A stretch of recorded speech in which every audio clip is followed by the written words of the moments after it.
नमस्कार। हिजो मात्रै स्थानीय चुनाव सकिएको छ।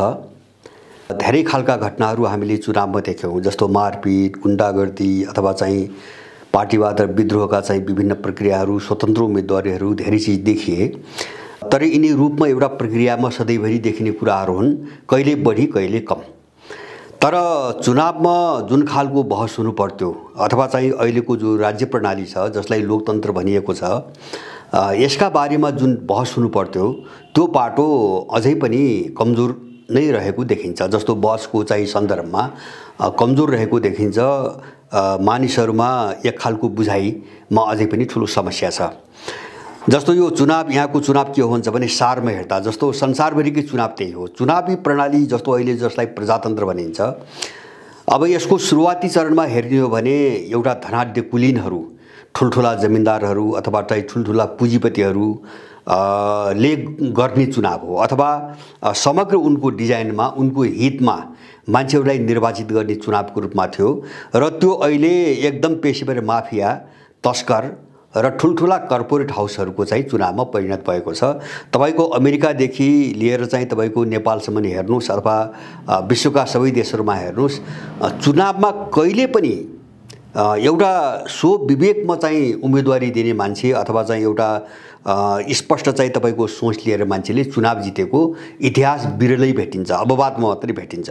जस्तो अमेरिकाकै कुरा गर्ने हो भने चुनाव त्यहाँको पुरै माफिया हाउसले गर्छ, हैन। चाहे जो बाइडेन हुन्, चाहे चाहिँ डोनाल्ड ट्रम्प हुन्, उनीहरू चाहिँ स्ट्याम्प मात्रै हुन्, हैन। पर्दा पछाडि जसले निर्णय गर्छ त्यसको पक्षमा चाहिँ तपाईको एउटा छाप लगाउने, सही गर्ने पात्र मात्रै हुन्। हामीले सबभन्दा राम्रो उदाहरण चाहिँ जस्तो अहिले युक्रेनमा हेरिरहेका छौँ। यद्यपि त्यो चुनावमा जेलेन्स्कीले जितेका छन्, उनी राष्ट्रपतिको नाममा छन्, तर युक्रेन रुससँगको युद्धको सन्दर्भलाई लिएर हामीले सुरुदेखि उनको बोलीमा यस्तो उतार चढाव देखिरहेका छौँ। आज चाहिँ उनी चाहिँ रुससँग वार्ता गर्न तयार रहेको भन्छन्, भोलिपल्ट तुरुन्तै त्यसलाई उनी बदल्छन्, हैन। अथवा चाहिँ हामी नेटोमा सामेल हुने इच्छा हामीले छोड्यौँ, युक्रेनले अब त्यो लिँदैन, युक्रेन चाहिँ न्युट्रल देश भएर बस्न तयार छ भन्छन्, भोलिपल्ट त्यसको खण्डन गर्छन्। त्यस्तो किन भइरहेको छ भन्छ भने त्यहाँ युद्ध सञ्चालन गर्ने शक्ति अरूको कुनै छ, त्यो बाहिर चाहिँ जेलेन्स्कीलाई अगाडि सारिएको मात्रै हो, उनको अनुहार सारिएको मात्रै हो। चुनावको नाममा जितेको राष्ट्रपति भनेर मान्छेको चाहिँ आँखा छलिएको मात्रै हो। अब यहाँ पनि हामीले नेपालमा देखिरहेका छौँ। जस्तो चाहिँ तपाईको यहाँ चाहिँ एउटा घोषणापत्रमा एउटा कुरा लेख्छन्, मान्छेहरूले एउटा आकांक्षा राखेर चाहिँ तपाईको मत दिन्छन्। अब यिनले 5 वर्ष गर्ने काम अर्कै हो। जस्तो हामीले यहाँ देख्यौँ नि, हैन। निरन्तर हामीले यो चाहिँ तपाईको दलीय प्रणालीको झन्डै 42 वर्षको इतिहासमा हामीले हेर्दै आएका छौँ। र यिनको बिचमा जो चाहिँ तपाईको रस्साकसी हुन्छ, जुन विवाद हुन्छ, अथवा यिनले गर्नुपर्ने कामका जुन प्राथमिकता एजेन्डाहरू हुन्छन्, त्यसमा कहिले पनि तपाईको देश परेन, समाज परेन, यहाँको मान्छे परेन, रोजगारी विकासको प्रश्न परेन। जहिले पनि विदेशीका एजेन्डा गर्छन्, जबकि चुनावमा त्यसको निम्ति भोट मागिएको हुँदैन। अब यहाँ चाहिँ जस्तो हिजो चुनाव भयो, यो एक खालको के हुन्छ भने अरू 5 वर्ष स्थानीय तहमा 5 वर्षको निम्ति लुटेराहरूलाई लुट्टको निम्ति लाइसेन्स दिने एउटा प्रक्रिया पुरा भयो हिजोको चुनावमा। अब हुने त्यही हो जो हिजो 5 वर्षमा भयो। अब हुने 5 वर्षमा अब मलाई लाग्छ चाहिँ हिजो राति मतदान चाहिँ सकिएकै बेलादेखि जो अब जित्ने आशामा बसेका छन्, उनको तपाईको खेल हिसाब किताब सुरु भयो, हैन। अब कसको निम्ति काम गर्ने, कसैलाई पैसा फर्काउनु होला, हैन। पर्दाभित्रबाट लगानी भएको कसैलाई पैसा फर्काउनु होला, त्यो पैसा फर्काउनुको निम्ति उसलाई कुनै कारोबार दिनुपर्ने होला, कुनै ठेक्कापट्टा दिनुपर्ने होला, अथवा कुनै तस्कर माफिया चाहिँ तपाईको हाउसहरूलाई बाटो खोलिदिनु पर्ने होला। अब त्यसको लेखाजोखा सुरु भयो अब हिजो मतदान सकिने बित्तिकै। हामी यहाँ चाहिँ मैले एउटा चाहिँ यद्यपि फाटफुट्ट हिजोको तुलनामा यो गएको चुनावमा, पहिलेको तुलनामा गएको चुनाव, हिजोको चुनावमा केही राम्रा सङ्केतहरू देखिएका छन्, हैन। विकास प्रक्रियामा जस्तो एउटा ध्रुवीकरणको राम्रो सम्भावना देखा परेको छ। जस्तो विशेष गरिकन दलहरू भित्रैबाट जो विद्रोह भयो, हैन, त्यो विद्रोह चाहिँ अबको ध्रुवीकरणको निम्ति अत्यन्तै सकारात्मक परिघटना हो भन्ने चाहिँ मलाई लाग्छ। त्यसले चाहिँ दलहरूको जो हैकम थियो, जो वर्चस्व थियो, अथवा एउटा मनोवैज्ञानिक जो आधिपत्य थियो नि, तपाईको दलको विरुद्धमा आवाज उठाउनु हुन्न, दलका विरुद्धमा बोल्न हुन्न, अथवा पार्टीभित्र जे निर्णय हुन्छन् त्यससँग असहमति जाहेर गर्न हुन्न भन्ने एउटा जो दमित स्कुलिङ थियो, जो दास स्कुलिङ थियो, त्यसमाथि बिस्तारै बिस्तारै चुनौती चाहिँ तपाईको थपिन सुरु गरेका छन् र यसले दलहरूको जो चाहिँ तपाईको जग हो यसलाई कमजोर बनाउन चाहिँ ठुलै भूमिका खेल्छ भन्ने मलाई लाग्छ।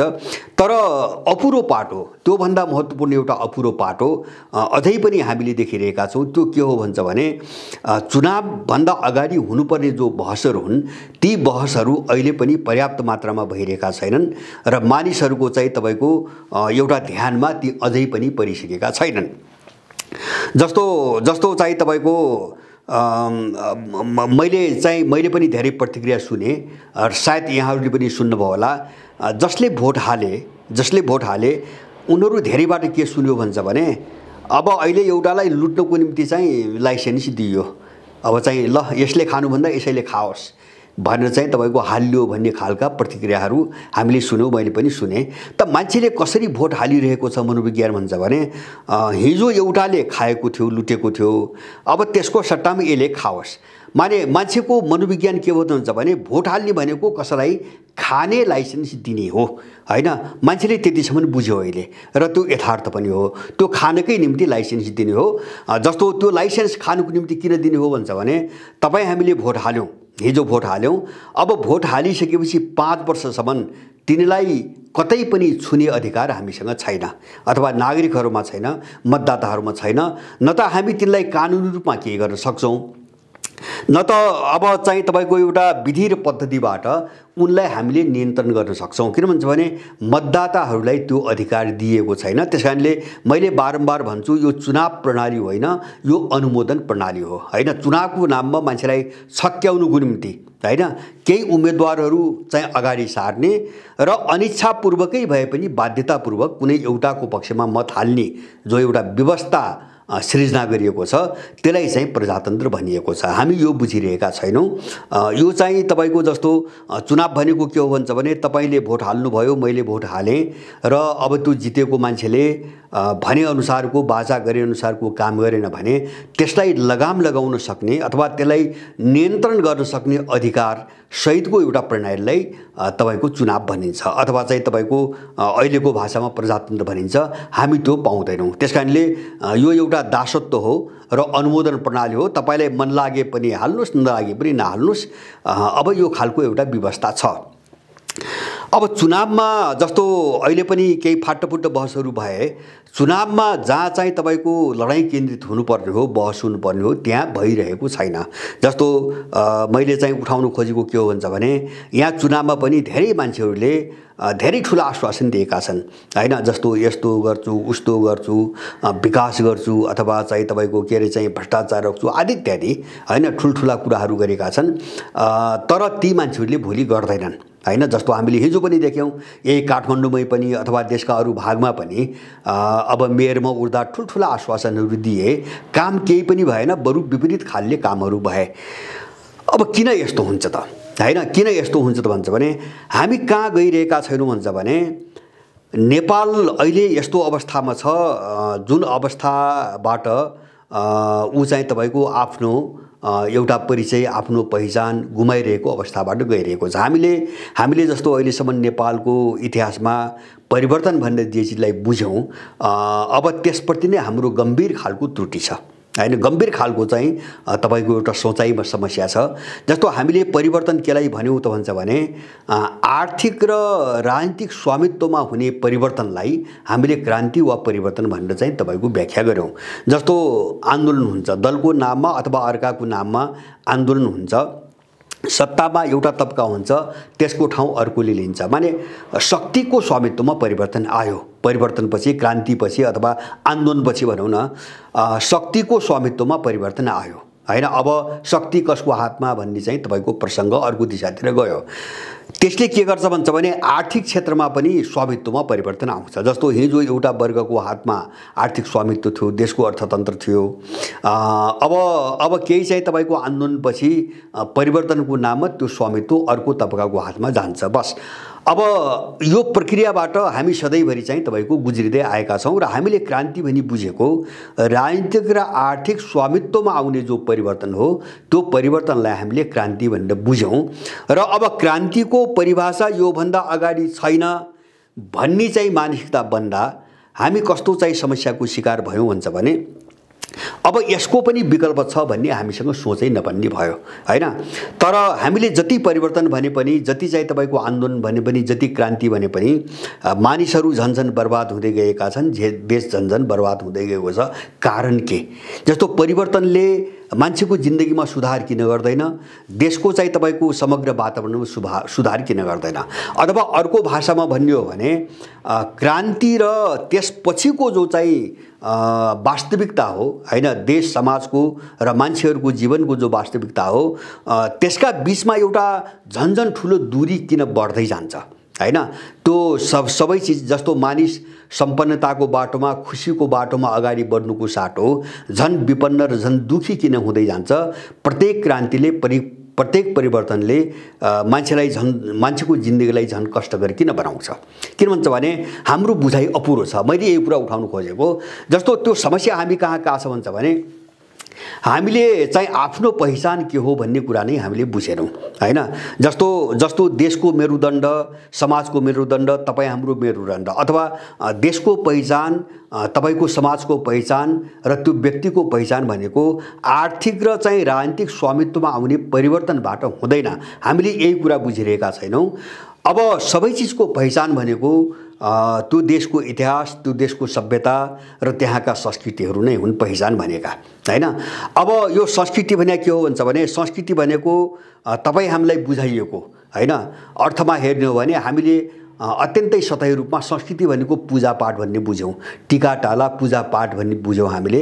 तर संस्कृति भनेको जीवन पद्धति हो। जस्तो हाम्रा पुर्खाहरू अब हजारौँ वर्षदेखि जस्तो खालको जीवनयापन गर्दै आए र उनीहरूले आफ्नो जीवनमा आवश्यक जति पनि चिजहरूलाई एउटा संस्कारको रूपमा ढाले र त्यसलाई सार्वजनिक रूपमा बनाउने एउटा प्रचलन सुरु भयो। त्यसलाई नै हामीले संस्कृति भन्छौँ। त्यसकारणले संस्कृति भनेको हाम्रो जीवन पद्धति हो, त्यो मर्दै गयो हैन। नेपालमा केही दशक यता हाम्रो सांस्कृतिक पहिचान, हाम्रा संस्कार र हाम्रा सभ्यताहरू मर्दै गए, जो हाम्रा पुर्खाका जीवनसँग जोडिएका थिए अथवा जो उनीहरूको जीवन पद्धतिसँग जोडिएका थिए, जसको आधारमा उनीहरूले जीवनयापन गर्थे। त्यसकारणले हाम्रो संस्कृति चाहिँ तपाईको गुम्दै गयो, हाम्रो सभ्यताको चाहिँ पहिचान मर्दै गयो र हामी पराधीन हुँदै गयो। मैले भने नि अब देशको थायी पहिचान भनेको सभ्यता र संस्कृति नै हो हैन। मान्छेको आफ्नो थायी पहिचान भनेको उसको सभ्यता र संस्कृति नै हो। मान्छेको संस्कृति भनेको उसको जीवन पद्धति हो। ऊ कस्तो खान्छ, कस्तो लाउँछ, कसरी बोल्छ, कस्तो व्यवहार गर्छ, कस्तो आचरण छ, यो सबै पाटो संस्कृतिसँग जोडिएको हुन्छ। ती हाम्रा सबै मर्दै गए, बाहिर विदेशी प्रभाव बढ्दै गयो, हामीले आफ्नो पहिचान पनि गुमाउँदै गयौँ, हाम्रो समाजको पहिचान पनि गुम्दै गयो, हाम्रो देशको पहिचान पनि गुम्दै गयो। र अब यो पहिचान गुम्नुको कारणले हामीले आफ्नो मौलिकता छोड्यौँ। मैले पहिचान गुम्नु भनेको आफ्नो मौलिकता छोड्ने भनेको। अब जब मौलिकता छोडिन्छ त्यसपछि मान्छे पराधीन हुन्छ र हामी पराधीन भयौँ। हामी बिस्तारै गुलाम हुँदै गयौँ, अन्य शक्तिहरूको गुलाम हुँदै गयौँ र हामीले के अनुभूति गरेनौँ त भन्छ भने अब हामी वास्तवमा कसैको इच्छा अथवा कसैको चाहिँ कसैले निर्धारण गरेको एउटा दायराभित्र हामी जीवन बाँचिरहेका छौँ। निर्णय प्रक्रिया हाम्रो हातमा छैन भन्ने कुरा हामीले बुझेनौँ। अरू कसैले हाम्रो जिन्दगी निर्धारण गर्नुपर्ने अवस्थाको सृजना भयो। त्यसकारणले गर्दाखेरि अहिले पनि जस्तो चुनावको लडाइँमा मैले चाहिँ यो जो मान्छेहरू कतिपय ठुला आश्वासन दिए नि, तिनी किन हावादारी छन् भन्छ भने तिनी आश्वासनहरूलाई अगाडि बढाउने अथवा कार्यान्वयन गर्ने जुन जग हो त्यो जग नै तपाईको हामीसँग छैन, एकदमै कमजोर छ। अथवा मैले भने नि हाम्रो आफ्नोपन छैन हैन। जस्तो हाम्रो सोचमा आफ्नोपन छैन, हामीले त्यो गुमाएका छौँ। हाम्रो विवेकमा आफ्नोपन छैन, हामीले त्यो गुमाएका छौँ। र हाम्रो चाहिँ तपाईको इच्छामा आकांक्षामा आफ्नोपन छैन, हामीले त्यो गुमाएका छौँ। र हामीले कसरी गुमाएका छौँ भन्छ भने आफ्नो चाहिँ तपाईँको के अरे चाहिँ वास्तविकता छोडिसकेपछि हामी अरू कसैको निम्ति काम गर्नको निम्ति चाहिँ तपाईँको विवश भइरहेका छौँ। र जो हामी आश्वासन दिन्छौँ त्यो यसकारणले हामी कार्यान्वयन गर्न सक्दैनौँ कि कार्यान्वयन गर्ने धरातल हामीसँग जीवित छैन अथवा त्यो हामीसँग छैन। त्यसकारणले गर्दाखेरि हाम्रो बहस चाहिँ हाम्रो समस्या कहाँ हो भन्ने कुरामा हुनु पर्थ्यो हैन।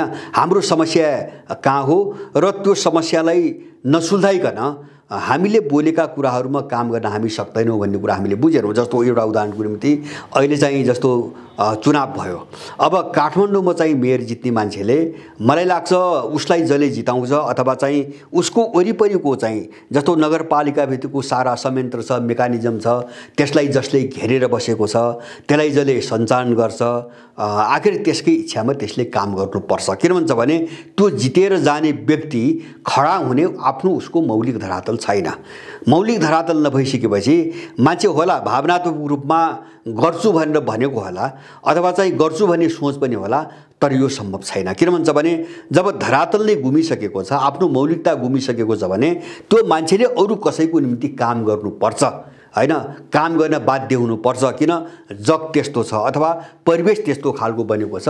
त्यसकारणले हामी चाहिँ मूलभूत रूपमा आफ्नोपनको निम्ति हामी लड्नु पर्थ्यो। जस्तो अहिले पनि चाहिँ तपाईँको मैले धेरै मान्छेहरूमा देखेन, जस्तो विकासकै कुरा गर्दाखेरि ठुल्ठुला कुराहरू गरे मान्छेले हैन, ठुल्ठुला कुराहरू गरे, जस्तो रेलका कुराहरू गरे, जहाजका कुराहरू गरे अथवा चाहिँ तपाईँको यस्तै खालका के अरे चाहिँ जो भौतिक पूर्वाधारहरूको विकास हो त्यसका कुराहरू गरे, काठमाडौँलाई झिलिमिली बनाउने, विराटनगरलाई झिलिमिली बनाउने कुराहरू गरे।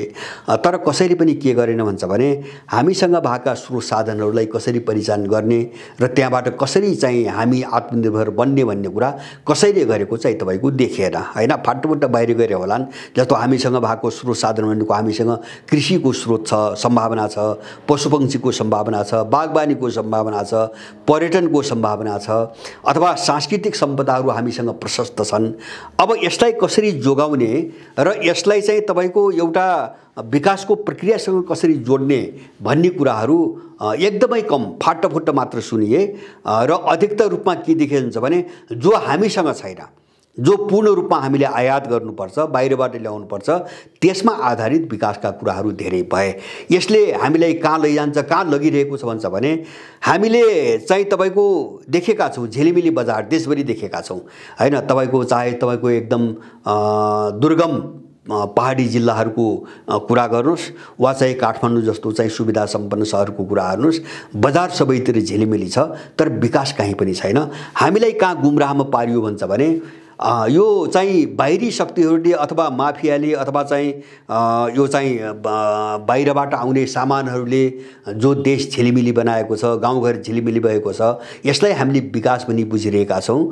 यो विकास होइन, यो बजार मात्र हो र हामी अरू कसैले उत्पादन गरेका सामानहरू खपत गर्ने ग्राहक मात्रै भइरहेका छौँ। हाम्रो आफ्नो उत्पादन छैन, हामीले यही कुरा बुझिरहेका छैनौँ।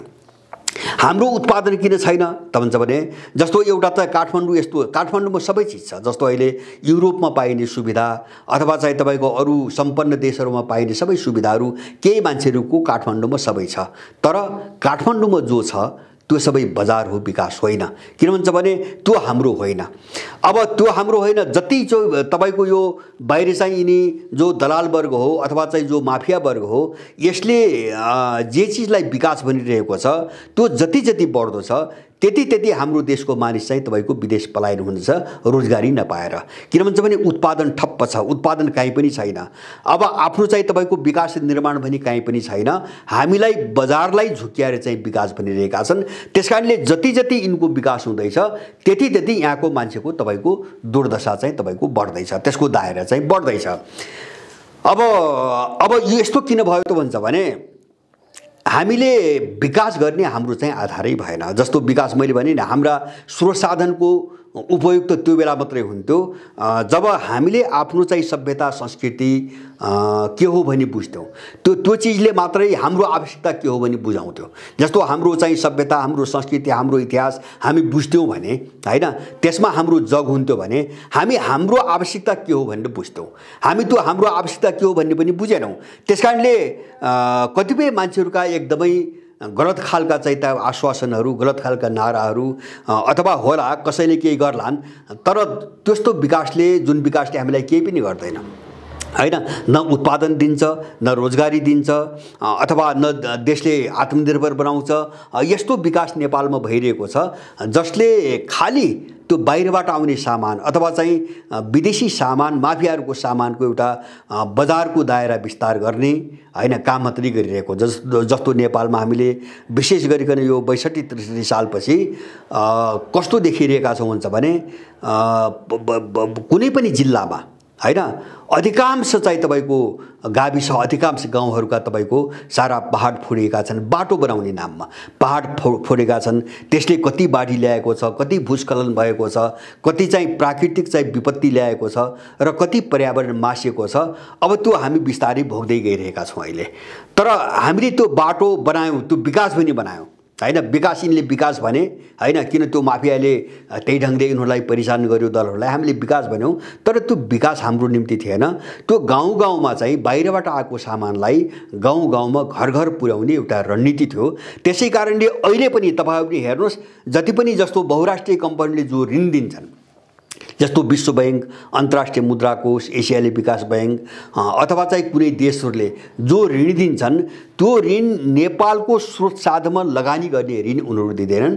उनले भौतिक पूर्वाधारको विकासमा ऋण दिन्छन् हैन, विभिन्न शर्तमा ऋण दिन्छन्। जस्तो बाटोमा दिन्छन्, एयरपोर्टमा दिन्छन्, अथवा यस्तै यस्तै खालका चिजहरू पनि दिन्छन् जो सिधै उत्पादनसँग प्रत्यक्ष सम्बन्धित छैन। अब यस्तो चिजले हामीलाई किन फाइदा गर्दैन भन्छ भने, यदि हामीसँग आफ्नो उत्पादन हुन्थ्यो भने भौतिक पूर्वाधारले हामीलाई फाइदा दिन्थ्यो हैन, किन अब त्यो भौतिक पूर्वाधार प्रयोग गरेर हामीले आफ्नो चिज पनि निर्यात गर्थ्यौँ। जब हामीसँग उत्पादनै छैन, त्यो दिशामा चाहिँ तपाईँको राज्यले लगानी नै गर्दैन भने हामीले जति पूर्वाधार बनाए पनि त्यो अर्काको निम्ति काम गर्नु, हाम्रो निम्ति काम गर्दैन। हामी यो चिज बुझिरहेका छैनौँ। त्यसकारणले गर्दाखेरि हाम्रो समस्या के हो भन्नेमा हामी केन्द्रित हुन एकदमै जरुरी छ होला। जस्तो 5 वर्ष त अब मान्छेले भोट त दियो, अब यो 5 वर्षमा दुर्दशा के हुन्छ भन्ने कुरो त अब 5 वर्षमा त देख्छ।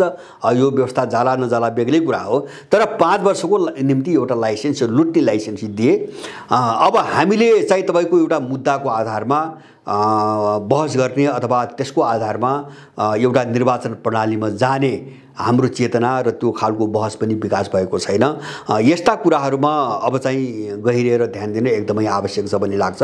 पहिलो कुरो मैले जोड दिन खोजेको एउटै कुरा हो, आर्थिक र राजनीतिक परिवर्तनले मान्छेलाई चाहिँ तपाईँको एउटा सुविधा अथवा सुख अथवा चाहिँ मान्छेको चाहिँ उन्नतिको बाटो खोल्ने काम त्यो बेला मात्रै गर्न सक्छ जब त्यो समाज, त्यो देश र त्यहाँको मान्छे आफ्नो खुट्टामा उभिएको हुन्छ, आफ्नो मौलिकतामा उभिएको हुन्छ, अथवा अर्को भाषामा भन्नुहुन्छ भने आफ्नो सभ्यता र संस्कृतिलाई जोगाएर राख्न सफल भएको हुन्छ। किन त्यसले आफ्नो ढङ्गले सोच्ने एउटा आधार दिन्छ हैन। जस्तो हाम्रो मौलिकता सबै जोगियो भने हामीले मौलिक ढङ्गले सोच्ने एउटा आधार चाहिँ तपाईँको पाउँछौँ हैन। त्यो ढङ्गले सोच्दा हामीलाई प्रेरित गर्छ। किन भन्छ भने हामी को हौँ भन्ने कोणबाट सोचिरहेका हुन्छौँ। जब त्यो चिज नै हामीसँग छैन भनेपछि अब हामी को हौँ र हाम्रो आवश्यकता के हो भन्ने कोणबाट हामी सोच्न सक्दैनौँ। हामी चाहिँ तपाईँको बाहिर सतहमा अथवा चाहिँ रूपमा बहकिएर चाहिँ अब यो मिडियाको प्रभावमा परेर अथवा चाहिँ बाहिरी शक्तिहरूको प्रभावमा परेर र एनजिओहरूको प्रभावमा परेर हामीले विभिन्न खालका कल्पनाहरू गर्न पुग्छौँ, जसले हामीलाई सधैँभरि एउटा गोलचक्रमा घुमाइरहेको हुन्छ। र यो चुनावको लगत्तै अब यो दिशामा बहस होस् र कमसेकम पनि चुनावमा जितेर जो जान्छन् उनीहरू गएको 5 वर्षमा जसरी बेलगाम रूपमा देशलाई लुटे त्यो ढङ्गको लुट मचाउन नपाउन् हैन। तिनमाथि रोक लगाउन सकियोस् भन्ने हिसाबले पनि अब त्यो भएको जो चाहिँ तपाईँको लगानी हुन्छ, अब जो बजेट हुन्छ विभिन्न तहमा विभिन्न स्तरमा, त्यसलाई चाहिँ हामीसँग भएका स्रोत साधन, हाम्रो आफ्नो मौलिकता, हाम्रो आवश्यकता र हाम्रो संस्कृति, हाम्रो जीवन पद्धति, संस्कृति भनेको जीवन पद्धति हो, हाम्रो जीवन पद्धति अनुसार कुन कुन क्षेत्रमा लगानी गर्ने भन्ने एउटा दबाब सिर्जना गर्ने, त्यो दिशातिर मान्छेहरूलाई चाहिँ अलिकति बुझाउने काममा हामी अगाडि बढ्नुपर्छ। र यो बहसलाई हामीले अगाडि बढाइदियौँ भने मलाई के लाग्छ, मलाई आशा के छ भन्छ भने अब यिनीहरूले गर्ने जो भ्रष्टाचार हो हैन, जो झन्नै 90% यिनले चाहिँ तपाईँको लुटेर खाए हैन, लुटेर खाने जो एउटा परम्परा छ, यसमाथि एउटा चाहिँ अलिकति लगाम लगाउन सकिन्छ, धेरै हदसम्म लगाम लगाउन सकिन्छ र हामीले जो तिरेको कर हो त्यसलाई अलिकति विकासको चाहिँ तपाईँको बाटोमा तपाईँको के अरे खर्च गरेर केही चाहिँ सहुलियत आम मान्छेहरूलाई दिन सकिन्छ भन्ने चाहिँ मलाई लाग्छ। यो दिशातिर सबैको ध्यान जान एकदमै जरुरी छ। हस्, धन्यवाद।